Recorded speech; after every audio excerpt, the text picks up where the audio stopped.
재밌어? 넌 완전 또라이 완전한 변태야. 너 진짜 들켜도 나쁜 놈이야. 왜? 이렇게 깜찍해, 현준. 나는 너가 사람들 제일 싫어. 너는 목이 몽땅이 확인 보니까 나쁜 거야.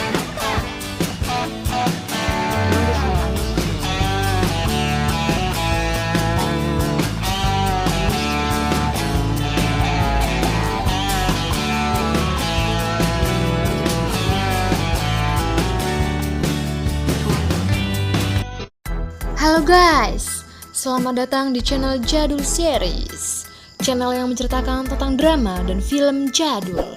Sebelum kalian menonton videonya, pastikan dulu kalian sudah subscribe dan nyalakan loncengnya. Di episode 6 sebelumnya, Youngjae mendapat telepon dari Haewon dan dia pun pergi menemui Haewon di sebuah kafe. Dan di sana Haewon salah fokus sama tangan Youngjae yang ada coretan bekas Ji-eun dan juga Youngjae bermain, guys. Hal itu membuat dia bad mood, lalu mengembalikan cincin pernikahan Youngjae dan berbicara jujur dia tidak menyukai sikap Ji-eun. Selain itu juga biasanya Youngjae selalu ada untuk menolongnya dan membantu Haewon. Namun setelah ada Ji-eun semuanya berubah. Dia nih aneh ya, suka sama Min Hyuk tapi nggak mau lepasin Youngjae. Tapi Youngjae juga terlalu bucin sih, dan gak bakal mau ngelepasin Haewon kalau nggak Haewon duluan yang lepasin. Lalu saat pulang Ji-eun mengetahui kalau Youngjae sudah mendapatkan cincinnya dan bertanya kok bisa mendapatkan cincin tersebut. Youngjae yang belak-belakan pun bilang kalau dia mendapatkan dari Haewon. Ya, kalau jadi Ji-eun pasti kesal lah ya. Selain itu, Youngjae juga bilang dia hari ini nggak bekerja dan pergi mengunjungi toko Haewon.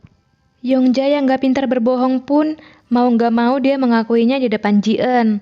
Lalu dia bilang jangan ikut campur urusan orang lain. Ji-eun yang mendengar itu pun masih sakit hati, harus pura-pura tegar guys. Dan bilang lakukan semuanya sesuka hatinya. Sepertinya Ji-eun cemburu nih sampai-sampai dia langsung membayangkan untuk melabrak Haewon. Di sisi lain dia juga takut guys, Haewon nanti mengadu dan dia kena usir dari rumahnya full house. Bayangan yang sangat mengerikan ya. Di sisi lain di kantornya Youngjae ternyata teman laknatnya Ji-eun menerima tawaran Ji-eun dan bekerja sebagai OB di kantornya Youngjae. Saat bertemu dengan Youngjae jelas saja dong Dongwook diocehin abis-abisan oleh Youngjae.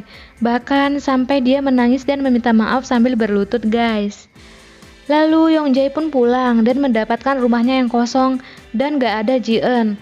Padahal Ji-eun sedang asik bersama keluarganya Youngjae, pergi ke sebuah pameran lukisan, makan, bermain, dan bahkan dia bisa cepat akrab loh guys dengan orang tua dan juga nenek Youngjae. Youngjae yang gelisah pun menunggu Ji-eun sampai malam. Youngjae kemakan dengan omongannya sendiri guys untuk gak mengikuti kehidupan orang lain. Ji-eun yang asik pun akhirnya memilih menginap di rumah orang tua Youngjae karena sudah terlalu malam untuk pulang.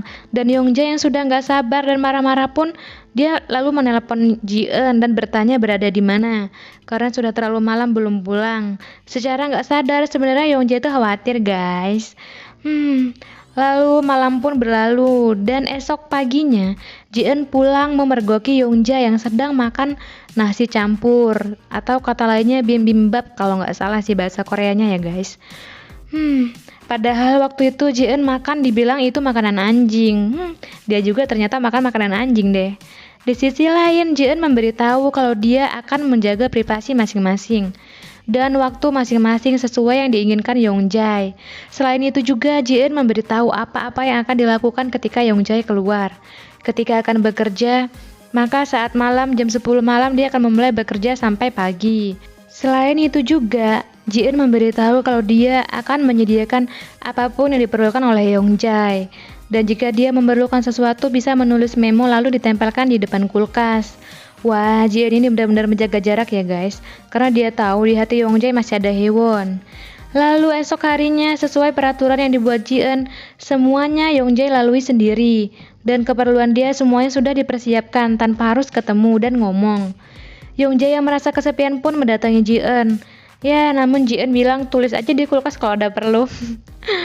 Youngjae terus-terusan mencari alasan guys, bilang rumahnya berantakan lah, kotor lah, dan dia minta untuk segera dibersihkan.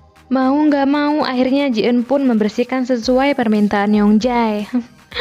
Akhirnya ya, permintaan Yongjae terturuti. Bahkan saat malam pun Yongjae masih tetap mengganggu Ji-eun. Kasihan Ji-eun. Tapi kasihan Yongjae juga sih, dia mengganggu Ji-eun tetap aja dicuekin.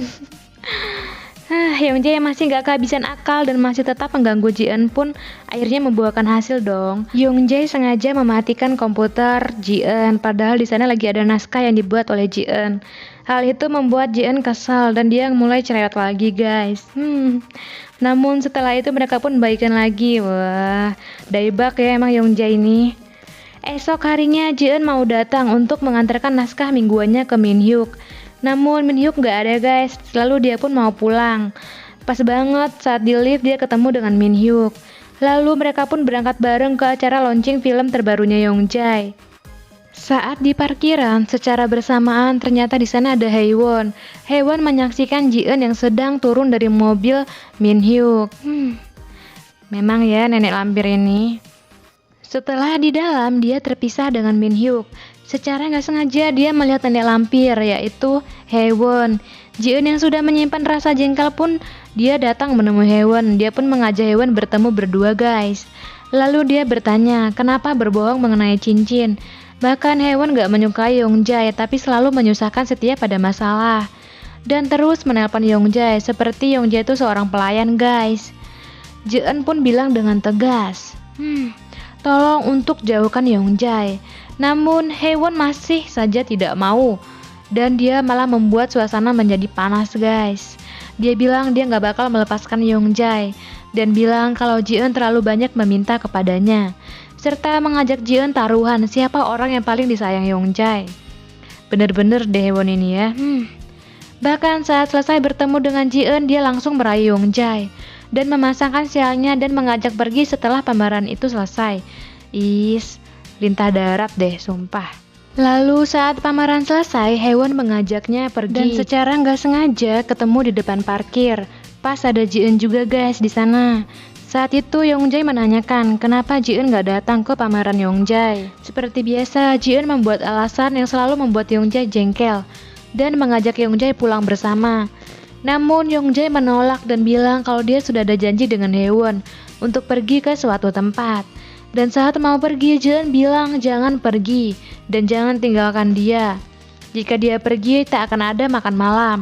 Yongjae yang gak peka bilang kalau dia sudah makan malam dan kamu bisa makan sendirian aja. Yongjae ini. Ji-eun kalah di taruhannya gengs. Lalu Yongjae pun pergi dengan Haewon. Malamnya saat Yongjae sudah pulang dari mainnya dengan Haewon, Ji-eun pun bertanya apa yang dia lakukan dan pergi kemana saja guys. Ternyata dia pergi ke tempat sekolahan dia dulu dengan Haewon. Namun tiba-tiba saja Ji-eun bilang kalau seseorang melindungi orang lain berarti dia menyukainya kan. Kau bisa melindungi Kang Haewon dan karena itu aku akan melindungi kamu. Lalu Ji-eun pun menyatakan perasaan ke Yongjae dan bilang kalau dia menyukai Yongjae guys. OMG. Lalu scene pun berakhir. Oke guys, thank you untuk yang sudah nonton ya. Nantikan untuk episode 8. Yuk. Jangan lupa subscribe. Bye bye.